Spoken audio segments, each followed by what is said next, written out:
की कथा। भाद्रपद मास में आने वाली पूर्णिमा का विशेष महत्व है। इस दिन उमा महेश्वर का व्रत भी रखा जाता है। इसके अलावा इस दिन स्नान दान के साथ माँ लक्ष्मी की पूजा करने का विधान है।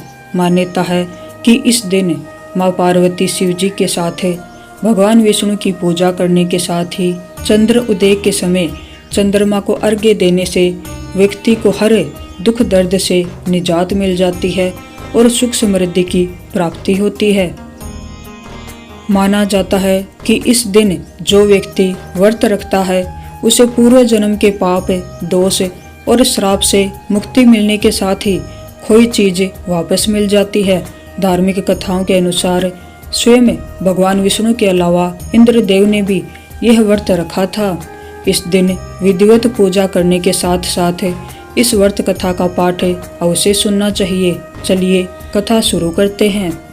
पौराणिक कथाओं के अनुसार एक बार ऋषि दुर्वासा भगवान शंकर के दर्शन करने के लिए कैलाश जाते हैं, जहां पर उन्होंने शिव शंकर के साथ माता पार्वती के दर्शन पाए और इन दर्शनों को करके वह अति प्रसन्न हुए। इसके साथ ही भगवान शिव ने एक पुष्प दुर्वासा ऋषि को दिया, जिसे दुर्वासा ऋषि ने बड़े ही प्रेम के साथ स्वीकार कर लिया। शिव शंकर और पार्वती जी के दर्शन के बाद कैलाश से वह निकल गए। फिर रास्ते में उनका मन विष्णु जी से मिलने के लिए हुआ। ऐसे में उन्होंने अपना रुख श्री हरि से मिलने के लिए विष्णु लोक के लिए मोड़ लिया और रास्ते में उन्हें इंद्रदेव मिल गए। वह इंद्र को देखकर काफी प्रसन्न हुए और उन्होंने शिव जी के द्वारा भेंट में दिया हुआ पुष्प इंद्रदेव को दे दिया।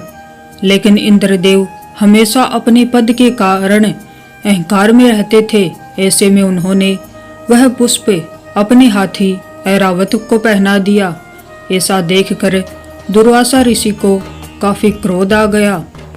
दुर्वासा ऋषि ने क्रोधित होकर इंद्र से कहा कि तुमने महादेव शिव शंकर जी का अपमान किया है। मेरे द्वारा दिए हुए पुष्प को तुमने स्वयं ग्रहण न करके ऐरावत को पहना दिया। मैं तुम्हें श्राप देता हूँ कि तुम्हें लक्ष्मी जी छोड़कर चली जाएंगी और इसके साथ ही इंद्रलोक के साथ अपना सिंहासन भी तुम्हें त्यागना पड़ेगा। यह सुनकर इंद्र घबरा गए और शासन जाने का डर सताने लगा। ऐसे में उन्होंने तुरंत ऋषि दुर्वासा जी के समक्ष हाथ जोड़कर क्षमा याचना की और उनसे इस श्राप से मुक्त होने का उपाय पूछा। इंद्र की विनती सुनकर दुर्वासा जी शांत हुए और क्रोध शांत होने पर ऋषि दुर्वासा जी ने इंद्र को बताया कि उसे उमा महेश्वर व्रत करना पड़ेगा। इसके बाद ही शिव और माता पार्वती के आशीर्वाद से तुम्हें दोबारा सिंहासन मिलेगा। ऐसे में इंद्रदेव ने इस व्रत को रखा और शिव पार्वती की कृपा से इंद्र को खोया हुआ लोक, सिंहासन सहित अन्य चीजों की भी प्राप्ति हुई। तो ये थी भाद्रपद पूर्णिमा की पौराणिक कथा। अगर आपको ये कहानी अच्छी लगी हो तो वीडियो को लाइक करें और चैनल को सब्सक्राइब करें। आप सभी को राधे।